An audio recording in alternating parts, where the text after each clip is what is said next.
بالله من شرور أنفسنا ومن سيئات أعمالنا من يهده الله فلا مضل له ومن يضلل فلا هادي له أشهد أن لا إله إلا الله وحده لا شريك له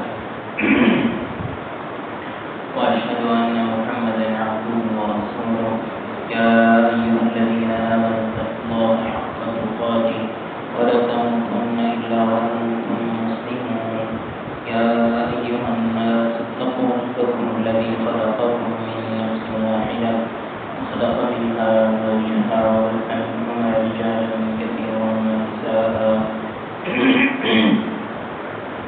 واتقوا الله الذي تساءلون به والأرحام إن الله كان عليكم رقيبا يا أيها الذين آمنوا اتقوا الله وقولوا قولا سديدا يصلح لكم أعمالكم ويغفر لكم ذنوبكم ومن يطع الله ورسوله فقد فاز فوزا عظيما أما بعد فإن خير الحديث كتاب الله وخير الهدي هدي محمد صلى الله عليه وسلم وشر الأمور محدثاتها وكل محدثة بدعة وكل بدعة ضلالة وكل ضلالة في النار اللهم صل على محمد وعلى آل محمد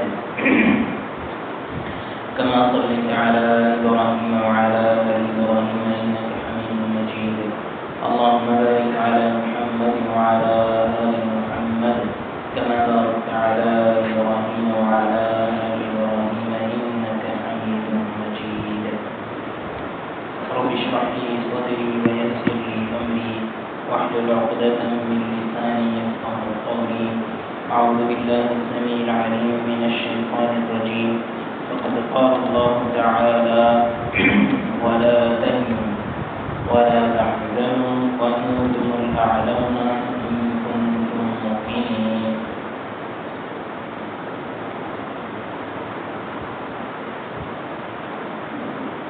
گزشتہ چند دنوں سے ہمارے ملک کے حالات اس طرح کے بنے ہوئے ہیں کہ وہ موضوعات جو ہمیں عام طور پہ شاید زیادہ سمجھ نہ آئیں لیکن اب اگر انہیں بیان کیا جائے تو ہمیں ضرور سمجھ آئیں گے۔ قرآن کریم کے اندر وہ آیات جو جہاد سے متعلق ہیں، جو بہادری اور دلیری سے متعلق ہیں، جس میں جہاد کی فضیلت ہے، اور کافروں کے بارے میں جن کے اندر نفرت بیان کی گئی ہے، وہ چیزیں شاید ہمیں عام حالات میں سمجھ نہیں آئیں گی، لیکن آپ ذرا تصور کیجئے اس وقت کا۔ مثال کے طور پہ آپ غزوہ بدر کو اپنے سامنے رکھ لیجیے، غزوہ احد کو اپنے سامنے رکھ لیجیے، غزوہ احزاب کو اپنے سامنے رکھ لیجیے، یا دیگر جو غزوات ہیں اللہ کے رسول صلی اللہ علیہ وسلم کے زمانے میں جب جنگوں کی یہ صورتحال پیدا ہوئی ہے تو اس وقت قرآن کریم کی جو آیات نازل ہوئی ہیں انہیں آج اپنے حالات کو سامنے رکھتے ہوئے آپ ان کے اوپر غور و فکر کریں گے تو یقیناً ہمیں کوئی نہ کوئی بات سمجھ میں آئے گی۔ اچھا، ایک بات آپ یاد رکھیے گا، جب بھی کوئی حادثہ ہوتا ہے یا جب بھی کوئی واقعہ پیش آتا ہے، جب بھی کوئی اچانک مسئلہ ہوتا ہے، تو اللہ کے رسول صلی اللہ علیہ وسلم کے دور میں یہ تھا کہ قرآن کریم کی آیات نازل ہوتی تھیں، جبریل امین آ جاتے تھے، اللہ کے رسول صلی اللہ علیہ وسلم خود لوگوں کو رہنمائی کرتے تھے۔ حالانکہ اس وقت بھی منافقین موجود ہوتے تھے، لیکن اس وقت شکوک و شبہات اور بے یقینی کی وہ والی کیفیت نہیں ہوتی تھی جو اس وقت ہمارے ہاں ہوتی ہے۔ تو اس وقت میں یہ دیکھ رہا ہوں، اور پچھلے ایک ہفتے کے اندر مجھے باقاعدہ ہمارے بعض دوستوں کی کال بھی آئی، انہوں نے اپنے نقطۂ نظر کا اظہار بھی کیا۔ ابھی میں نے جمعہ شروع ہونے سے پہلے بھی کچھ دوستوں سے بات کی تو مجھے اندازہ ہوا کہ یعنی جنگ کے حالات کے اندر بھی اور اس وقت بھی ہمارے مختلف دوست ہیں، ان کے نقطۂ نظر مختلف ہیں۔ تو آپ یہ بات ذہن میں رکھیے کہ میں بھی اسی معاشرے کا ایک فرد ہوں، میں بھی ان سب چیزوں کو اپنی نظر سے دیکھتا ہوں، اپنی عقل سے سوچتا ہوں، میں بھی ان سب چیزوں کے بارے میں اپنی ایک رائے رکھتا ہوں جس طرح کہ آپ اپنی ایک رائے رکھتے ہیں۔ تو جو خطبہ جمعہ کے اندر میں باتیں بیان کرتا ہوں وہ دو طرح کچھ ایسی چیزیں ہیں کہ جن کا ہمارے حالات سے کوئی تعلق نہیں. جو قرآن کی آیات ہیں، اللہ کے رسول صلی اللہ علیہ وسلم کے فرامین ہیں اور اسلامی عقیدہ ہے، یہ وہ چیزیں ہیں کہ جن کے بارے میں کسی مسلمان کی کوئی دوسری رائے نہیں ہونی چاہیے. لیکن کچھ چیزیں ایسی ہیں کہ جو حالات کو سامنے رکھتے ہوئے آپ سمجھ لیں کہ وہ میرا تبصرہ ہے یا وہ میرا تجزیہ ہے یا وہ میرا مشاہدہ ہے، تو وہ جس طرح آپ کو اپنا مشاہدہ اور تجزیہ اور تبصرہ کرنے کی اجازت ہے، اسی طرح مجھے بھی اس بات کی اجازت ہے. تو لیکن آپ اگر ان سے مختلف نقطہ نظر رکھتے ہیں تو مجھے کوئی مسئلہ نہیں ہے. لیکن اس بات کی میں وضاحت کیوں کر رہا ہوں؟ اس بات کی میں وضاحت اس وجہ سے کر رہا ہوں کہ اس وقت جو مسجدوں کے اندر آنے والے مسلمان ہیں ہمارے، ان کو دو بڑے مسئلے ہیں. یا آپ یہ سمجھیے کہ جو خطیب ممبر کے اوپر کھڑا ہوتا ہے اس کو اس وقت دو قسم کے لوگوں کا سامنا ہے. ان میں سے کچھ لوگ اس طرح کے ہیں اور وہ ایک عرصے سے موجود ہے. وہ کہتے ہیں جی مولوی صاحب جو باتیں کرتے ہیں نا، ان کا ہمارے معاشرے کے ساتھ کوئی تعلق نہیں ہے. مسئلہ کوئی اور ہوتا ہے، معاشرے کی ضرورت کوئی اور ہوتی ہے. مولانا صاحب کوئی اور قصے کہانیاں ہمیں سنا رہے ہیں. تو مطلب یہ وہ لوگ ہیں جو چاہتے ہیں کہ ہم جو بات بولیں اس کو اپنے معاشرتی حالات کے ساتھ ریلیٹ کریں، اس کو اس کے ساتھ جوڑ کے بیان کریں. اور یہ بات بالکل صحیح ہے، ایسے ہی ہونا چاہیے. اللہ کے رسول صلی اللہ علیہ وسلم کے زمانے میں بھی ایسے ہی تھا. اللہ کے رسول نے کبھی یہ نہیں کہا تھا کہ دیکھو جی میری ذمہ داری یہ ہے کہ میں توحید بیان کروں، تو میں شرک سے ڈراؤں، یہ حلال ہے وہ حرام ہے، مجھے کیا مسئلہ کہ فلانے قبیلے نے کیا کیا، ڈمکانے نے کیا کیا، فلانا. تو اللہ کے رسول صلی اللہ علیہ وسلم باقاعدہ یہ جو جنگ کے حوالے سے ہمارے معاملات ہیں، ان کے بہت سارے معاملات اس طرح کے کہ جو اللہ کے رسول صلی اللہ علیہ وسلم نے اس وقت اپنے حالات کے اوپر تبصرہ کیا ہوا ہے. لیکن فرق صرف اتنا ہے کہ نبی جو تبصرہ کرتا ہے نا وہ شریعت ہوتی ہے، لیکن ہم جو تبصرہ کرتے ہیں وہ صحیح بھی ہو سکتا ہے، وہ غلط بھی ہو سکتا ہے. تو ایک مسئلہ تو یہ ہے، لوگ یہ سننا چاہتے ہیں کہ اس وقت ہمارے معاشرے میں جو کچھ ہو رہا ہے مولوی صاحب اپنے ممبر سے اس بات کو بیان کریں. تو آپ یہ سمجھیں کہ میں ان لوگوں میں سے میں کوئی زیادہ فخر نہیں کرتا، لیکن میں یہ ضرور کہوں گا کہ میں الحمدللہ کوشش کرتا ہوں کہ قرآن کی جو بھی آیت، اللہ کے رسول کا جو بھی فرمان اور جو بھی مسئلہ ہمیں سمجھ میں آتا ہے، ہم اس کو معاشرے کے ساتھ جو بھی معاشرتی مسائل اس سے متعلق ہیں ہم انہیں بیان کرنے کی کوشش کرتے ہیں. اور پچھلے 3-4 سال کی جو میری تاریخ ہے اور جو لوگ شروع سے اس بات میں حاضر ہوتے ہیں، انہیں اس بات کا پتہ ہے کہ ہم الحمدللہ ہر قسم کے مسئلے کو قرآن و سنت کی روشنی میں بیان کرنے کی کوشش کرتے ہیں، اور بھی الحمدللہ بہت سارے علماء ہیں. لیکن اب اسی سے ایک دوسرا مسئلہ سامنے آیا ہے. وہ دوسرا مسئلہ پتہ کیا؟ دوسرا مسئلہ یہ ہے، جیسا کہ میں نے عرض کیا کہ جب بھی ہم معاشرے کا کوئی مسئلہ بیان کرتے ہیں تو ظاہر اس میں ہماری بھی ایک رائے ہوتی ہے، اس میں ہمارا اپنے مشاہدات اور تجربات کی وجہ سے ہم اپنا تجزیہ اور تبصرہ پیش کرتے ہیں، اور اس کے بغیر ممکن نہیں ہے.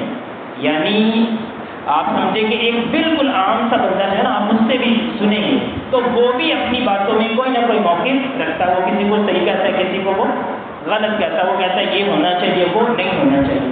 تو جب ممبروں سے یہ باتیں ہونا شروع ہوئی ہیں تو اب مسئلہ یہ ہے کہ جن لوگوں کو جو خطیب صاحب ہیں ان کے نظریات سے اختلاف ہوتا ہے، یا آپ یہ سمجھیں کہ وہ ان نظریات یا ان پارٹیوں کے یا ان شخصیات کے حامی ہوتے ہیں جو ہماری نظر میں آپ سمجھیں کہ ان کا موقف صحیح نہیں ہوتا، تو اب انہیں بڑا مشکل ہو جاتا ہے. وہ پھر پتہ کیا کہنا شروع کر دیتے ہیں، وہ کہتے ہیں دیکھو جی مولانا صاحب ہم جمعہ پڑھنے آتے ہیں اور آپ جو ہے نا وہ ہمارے اوپر چوٹ لگا دیں، آپ ہمیں تنگ کرتے ہیں، آپ ہمارے اوپر تنقید کرتے ہیں. اچھا، یہ اس بات کو بھی میں کھل کے بیان کر دینا چاہتا ہوں کہ دیکھیے اگر تو کوئی خطیب ہے یا مولوی صاحب یا جو بھی ہے، اس کا اگر نقطہ نظر یہ ہے اور اس کا ہدف یہ ہے اور وہ کسی خاص پارٹی سے متعلق ہے اور اس نے اس ممبر کو ذریعہ بنایا ہوا ہے کہ اپنے مخالفین کو اسے لتاڑنا ہے، تو میں یہ سمجھتا ہوں کہ وہ اس ممبر کا غلط استعمال کرے، اس ممبر کا وہ غلط استعمال کرے اور اس کو یہ کام نہیں کرنا چاہیے. لیکن اس بات کو میں آپ کے سامنے کئی دفعہ بیان کر چکا ہوں کہ میں نے الحمدللہ نہ میری کسی پارٹی کے ساتھ کوئی اس طرح کا الحاق ہے، نہ اس حوالے سے میرا کوئی خاص نظریہ ہے، بلکہ سب سے بڑی بات یہ ہے کہ الحمدللہ یہ مسجد اہل حدیثوں کی مسجد ہے. اور یہ آپ یہ سمجھیے اس فرقے کی مسجد ہے جس کو وہابی فرقہ کہا جاتا ہے، اور میں اس کا ایک خطیب ہوں، لیکن اس کے باوجود ہم نے کبھی یہ نہیں کہا، ہم نے کبھی لوگوں کو نہیں بلایا کہ سارے کے سارے جو ہے وہ وہابی ہو جائیں یا اہل حدیث ہو جائیں یا دوسرے فرقے کے لوگوں کے پیچھے نماز نہیں ہوتی یا وہ ان کے ساتھ ہمارا کوئی تعلق نہیں ہے۔ تو آپ اندازہ کیجیے کہ جن مدرسوں کے اندر سے میں پڑھا ہوں، جن اساتذہ سے میں نے پڑھا ہوں، اگر ان کے ساتھ ہمارا تعصب نہیں ہے تو کسی سیاسی لیڈر کے ساتھ مجھے کیا تعلق، کسی سیاسی جماعت کے ساتھ میرا کیا تعلق ہو؟ اگر میں نے کسی کا نمائندہ بننا ہوتا تو میں اپنے فرقے کا سب سے بڑا نمائندہ ہوتا، میں اس ملک کا سب سے بڑا نمائندہ ہوتا جہاں سے میں 8-10 سال پڑھ کے آیا، میں اپنے ان اساتذہ کا سب سے بڑا نمائندہ ہوتا جن کے سامنے میں نے 15-20 سال پڑھے ہیں۔ لیکن آپ دیکھیں گے کہ الحمدللہ ہم نے کبھی بھی اس طرح کی بات اپنی طرف سے، میں یہ کوشش کرتا ہوں کہ ہر بات ہم میرج کے اوپر کروں، قرآن اور سنت کی روشنی میں کروں، لیکن اس کے باوجود میں آپ کو یہ بات کہہ رہا ہوں کہ ہر وہ بات جو میں بیان کروں گا اس کا مطلب یہ نہیں ہے کہ اس میں کوئی دوسری رائے نہیں ہو سکتی، آپ کی کوئی بھی رائے، آپ کی اس حوالے سے کوئی بھی رائے ہو سکتی ہے۔ تو آج کے خطبہ جمعہ میں جو میں آپ کے سامنے بیان کرنے لگا ہوں، مجھے اس بات کا تقریباً یقین ہے کہ بہت سارے لوگوں کو یہ بات پسند نہیں آئے گی کہ دیکھیں جی انہوں نے یہ کیا باتیں بیان کرنا شروع کر دیا۔ تو میں آپ سے یہ عرض کرتا ہوں کہ دیکھیں یہ سارے کا سارا جو ہے قرآن، سنت اور اللہ کے رسول صلی اللہ علیہ وسلم کے فرامین کو سامنے رکھتے ہوئے ہم اسے اپنی ذمہ داری سمجھتے ہیں۔ اور اس بات کو میں یہاں سے شروع کرنا چاہتا ہوں کہ میرے بھائیوں، کفر اور اسلام کی جو جنگ ہے یہ آج سے شروع نہیں ہوئی، بلکہ یہ اللہ کے رسول صلی اللہ علیہ وسلم کے زمانے سے یہ موجود ہے، اور اس وقت سے موجود ہے جب اللہ کے رسول صلی اللہ علیہ وسلم نے یہ کہا تھا قولوا لا الہ الا اللہ تفلحوا تملکوا العرب والعجم، اور پھر اس کے بعد مطلب آپ اگر ہمارے بر صغیر کے پس منظر میں لیں تو یہ بات کہی جاتی ہے اور ہم نے یہ باتیں رٹی ہوئی ہیں کہ مسلمان اور کفر کی جنگ بر صغیر کے اندر اس وقت شروع ہو گئی تھی جب بر صغیر کے اندر پہلے شخص نے اسلام قبول کیا تھا۔ تو میرے بھائیوں یہ بات یاد رکھیے گا کہ ہم اہل توحید ہیں، ہم اہل اسلام ہیں، ہم عقیدے والے لوگ ہیں، تو ہم ہر چیز کو اسلام اور کفر کی نظر سے دیکھتے ہیں۔ ہم کسی بھی چیز کو آپ یہ سمجھیے کہ سرحدوں کی نظر سے نہیں دیکھیں گے۔ اور اس کی مثال میں آپ کے سامنے رکھتا ہوں، اللہ کے رسول صلی اللہ علیہ وسلم نے جب مدینہ منورہ سے ہجرت کی تو ظاہر ہے اللہ کے رسول صلی اللہ علیہ وسلم نے مکہ سے جب مدینہ ہجرت کی تھی تو مکے کے لوگ آپ کے ساتھ تھے، تو کچھ لوگ ایسے تھے کہ جن کا آبائی علاقہ کون سا تھا؟ مکہ، اور کچھ لوگ ایسے تھے کہ جو وہاں کے رہائشی تھے۔ تو جو یہاں سے ہجرت کر کے گئے تھے ان کو مہاجرین کہا گیا، جو وہاں سے لوگ موجود تھے ان کو انصاری کہا گیا۔ حدیث کی کتابوں کے اندر باقاعدہ یہ واقعہ مستند حوالوں کے ساتھ موجود ہے کہ ایک دفعہ مہاجرین اور انصار کا آپس میں اختلاف ہو گیا، اور اصل میں ان کے پیچھے وہاں کے منافقین تھے۔ تو اختلاف میں مختصر اس کو بیان کرتا ہوں۔ اختلاف اس طرح ہوا کہ جو مہاجر تھا نا، اس نے کہا یا للمہاجرین، مہاجروں آ جاؤ، یہ انصاریوں نے ہمارے اوپر حملہ کر دیا۔ اور جو انصاری تھا اس نے یہ کہا یا للانصار، انصاریوں میری مدد کے لیے آؤ۔ اچھا اب مجھے یہ بات بتائیں کہ یہ جو اختلاف کی بنیاد جس کو بنایا گیا تھا، لڑائی اور جھگڑے کی اور گروہ بندی کی جو بنیاد بنایا گیا تھا، وہ کس بات کو بنیاد بنایا گیا تھا؟ وہ یہ کیا کہا گیا تھا کہ قرآن کے ماننے والے آ جاؤ، یا دوسری طرف سے کہا گیا تھا کہ قرآن کے ماننے والے آ جاؤ؟ دو جگہوں کو بنیاد بنایا گیا تھا، یعنی آپ سمجھیں کہ دو سرزمینوں کو بنیاد بنایا گیا تھا، دو علاقوں کو بنیاد بنایا گیا تھا۔ ایک نے کہا کہ مکے والے سارے آ جاؤ، دوسرے نے کہا کہ مدینے والے سارے آ جاؤ۔ اللہ کے رسول صلی اللہ علیہ وسلم نے کیا کہا؟ اللہ کے رسول نے فرمایا دعوها فإنها منتنة، یہ وہ عصبیت اور جاہلیت ہے، اسلام جس کو ختم کرنے کے لیے آیا، لہذا اس بدبودار عصبیت کو چھوڑ دو۔ تم کیونکہ اسلام کی بنیاد پہ تم سارے کے سارے کیا ہو؟ تم مہاجر ہو یا انصار ہو، تم مکی ہو یا مدنی ہو، تم سارے کے سارے کیا ہو؟ تم سارے کے سارے مسلمان ہو۔ انما المؤمنون اخوتن، تم سارے کے سارے. تو میرے بھائیو یاد رکھیے گا کہ مسلمانوں نے اگر کوئی لڑے بازی بنانی ہو تو اس کی صرف ایک ہی بنیاد ہے، اس کا نام ہے اسلامی اخوت. اس کا نام کیا ہے؟ اسلامی اخوت. اور یہاں سے کیا بات سمجھ میں آتی ہے؟ یہاں سے یہ بات سمجھ میں آتی ہے کہ مسلمان چاہے پاکستان کا ہو، یا وہ انڈیا کے اندر رہنے والا ہو، یا وہ ایران کے اندر رہنے والا ہو، یا وہ افغانستان کے اندر رہنے والا ہو، یا وہ فلسطین کا ہو، یا وہ سعودی عرب کا ہو، یا وہ جہاں کا مرضی ہو، اس کے ساتھ ہمارا کیا تعلق ہے؟ اس کے ساتھ ہمارا اسلامی اخوت کا تعلق ہے. اور یہ سب سے زیادہ مضبوط رشتہ، سب سے زیادہ مضبوط رشتہ یہ ہے. تو میرے بھائیو یاد رکھیے گا، جو لوگ یہ سمجھتے ہیں نا کہ یہ پاکستان اور انڈیا کی جنگ یہ سرحدوں کی جنگ ہے، یہ سرحدوں کی جنگ، یہ سرحدوں کی جنگ نہیں ہے. اور اب میں تو چلے میں ایک عالم دین ہوں یا میں ایک طالب علم ہوں، آپ جو ہمارے حکمران ہیں یا ہماری فوجیں ہیں، آپ ان کی زبان سے کبھی یہ کلمہ یہ جملہ یہ نہیں سنیں گے کہ انہوں نے انڈیا کے مسلمانوں کو کبھی بھی للکارا ہو. حالانکہ کہنے کو تو وہ ہمارے دشمن ملک ہی ہیں نا، تو انہوں نے کبھی یہ نہیں کہا کہ ہم وہاں کے مسلمانوں کی ایسی کی تیسی پھیر کے رکھ دیں گے. اور دوسری طرف آپ یہ دیکھیں گے کہ جو انڈیا کے لوگ ہیں یا جو ہندو ہیں، انہوں نے کیا کیا ہے؟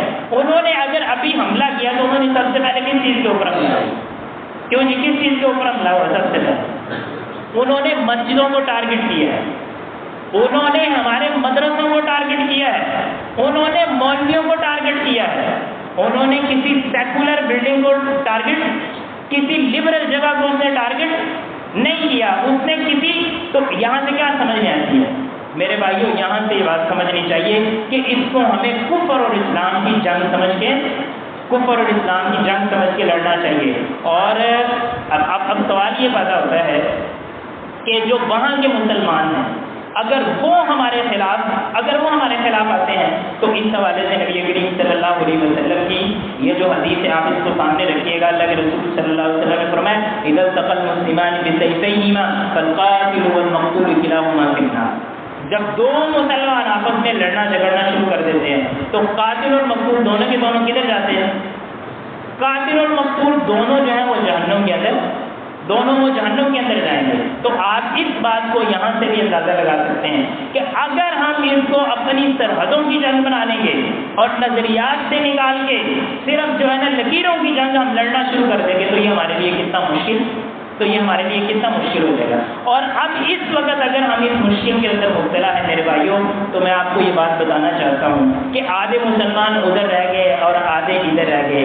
اس مصیبت کی وجہ بھی میں آپ کو بتا دیتا ہوں. اس کی وجہ بھی اس وقت کا ہمارا سیاسی اختلاف ہے.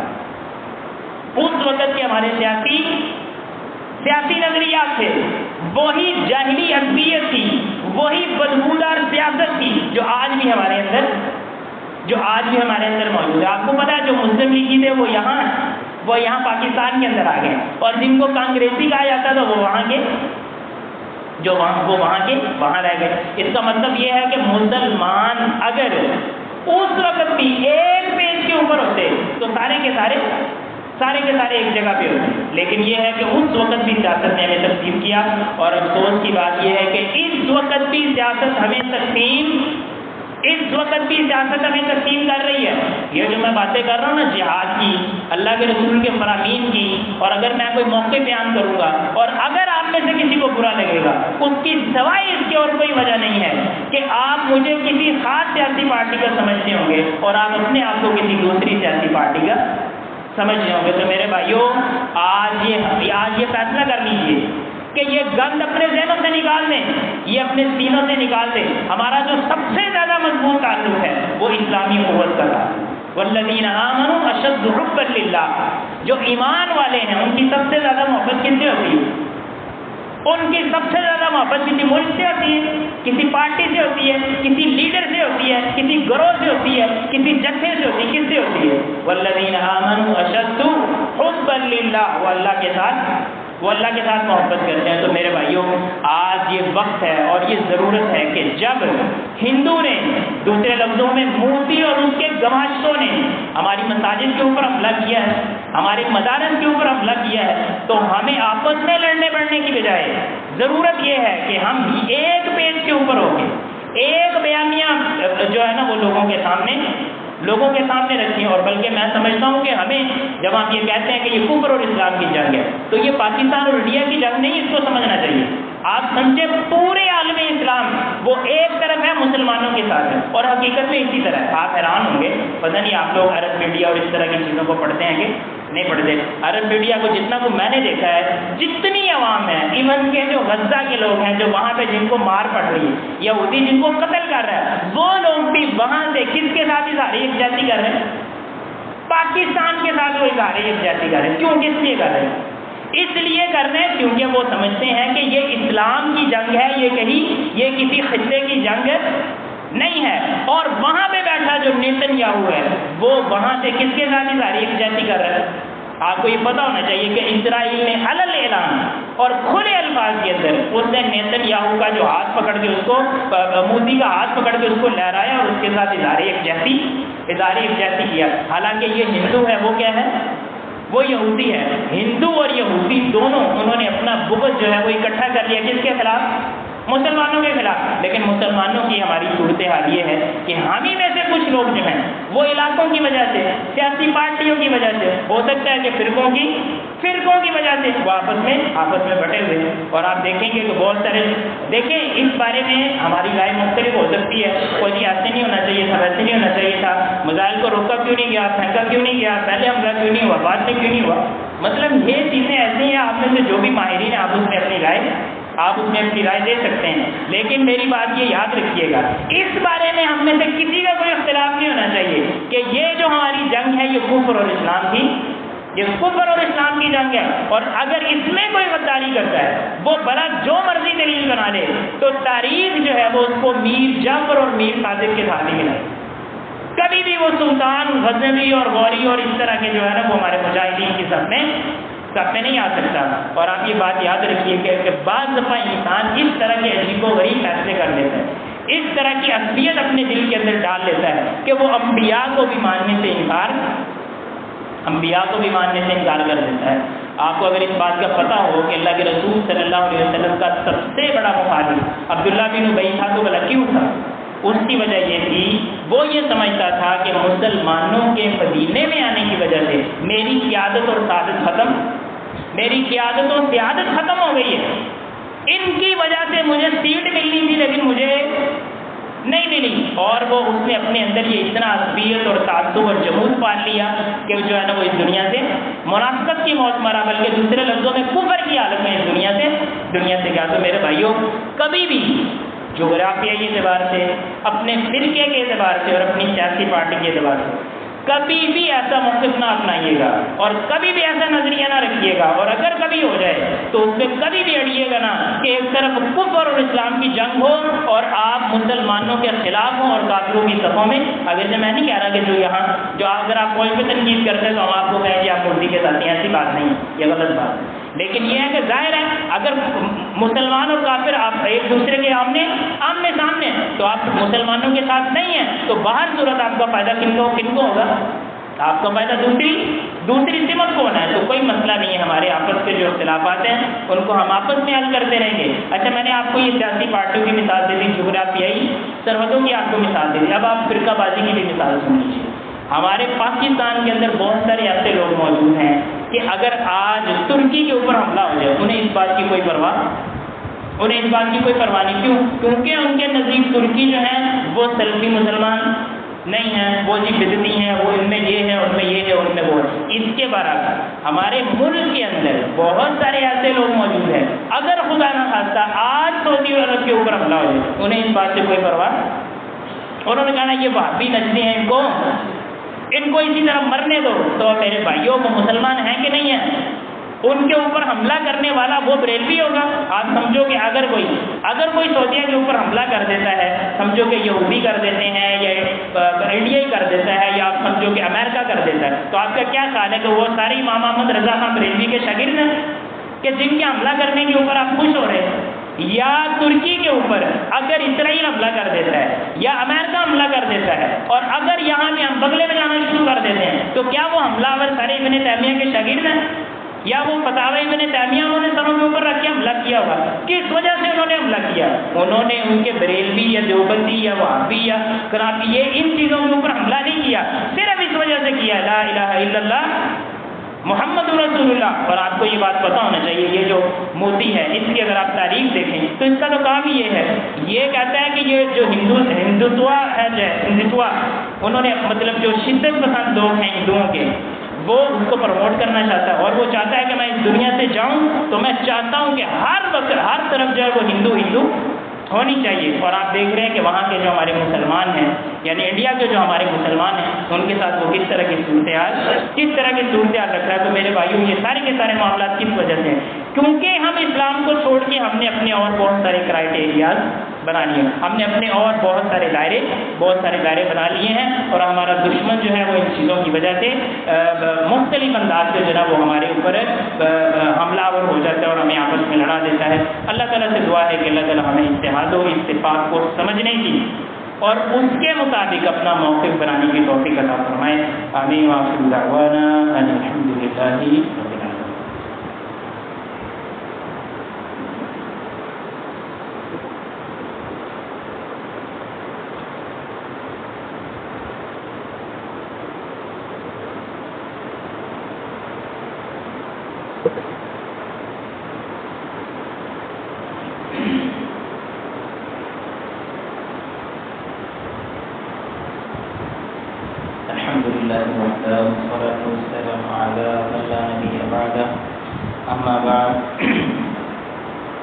جیسا کہ میں نے آپ کے سامنے کیا تھا کہ اللہ کے رسول صلی اللہ علیہ وسلم کے زمانے میں بھی بعض صورت جب یہ حالات پیدا ہوتے تھے تو اس وقت بھی بے یقینی کی ایک کیفیت پیدا ہو جاتی تھی. تو ان حالات کو سامنے رکھتے ہوئے قرآن کریم کی ایک آیت نازل ہوئی تھی، وہ آیت میں آپ کے سامنے رکھنا چاہتا ہوں. 5ویں پارے کی وہ آیت ہے. اللہ تعالیٰ فرماتے ہیں وَإِذَا جَاءَهُمْ أَمْرٌ مِّنَ الْأَمْنِ أَوِ الْخَوْفِ أَذَاعُوا، کہ یہ جو ناسمجھ لوگ ہیں یا منافقین کی اصل میں یہ صرف بیان کی گئی تھی کہ جب بھی کوئی امن یا جنگ کے حالات سے متعلق کوئی خبر آتی ہے، مثلا آپ یہ سمجھو کہ جنگ شروع ہو گئی ہے یا اس کے برعکس کہ جنگ ختم ہو گئی، تو اس طرح کی جب بھی کوئی بات آتی ہے تو وہ فوراً اس کو وائرل کر دیتے ہیں، فوراً اس کو اڑا دیتے ہیں، فوراً اس کے اوپر تجزیے اور تبصرے پیش کرنا شروع کر دیتے ہیں. اس کی وجہ یہ ہوتی ہے کہ بعض دفعہ جو دشمن ہے یا جو ہمارا مخالف ہے اس کی یہ اسٹریٹجی بھی تو ہوتی ہے نا کہ ہم نے افواہیں پھیلانی ہے، ہم نے یہ کہنا ہے کہ پاکستان میں یہ ہو گیا وہ ہو گیا، پاکستان نے یہ کر دیا وہ کر دیا، مسلمانوں نے یہ کر دیا وہ کر دیا. تو فرمایا وَلَوْ رَدُّوهُ إِلَى الرَّسُولِ وَإِلَىٰ أُولِي الْأَمْرِ مِنْهُمْ لَعَلِمَهُ الَّذِينَ يَسْتَنبِطُونَهُ مِنْهُمْ. اس صورتحال میں بہتر طریقہ یہ ہے کہ جو ان سے متعلقہ ادارے ہیں، جو ان چیزوں کے ذمہ دار ہیں، معاملات کو ان تک رہنے دیا جائے. یعنی ہم میں سے ہر بندہ ایک تجزیہ نگار اور مبصر اور آپ سمجھو کہ دفاعی تجزیہ نگار بننے کی بجائے بہتر یہ ہے کہ جن اداروں کی یہ ذمہ داری ہے، جو براہ راست آپ سمجھے کہ اس چیز کی وہ تنخواہ لیتے ہیں، ان کا کام ہی یہ ہے. اب آپ مجھے یہ سنائیں نا کہ اگر ہمارے اوپر حملہ ہوتا ہے اور اس کو روکنے کے لیے ہماری فوج موجود نہیں ہے تو فوج کا کیا مطلب؟ فوج یہاں کس کام کے لیے؟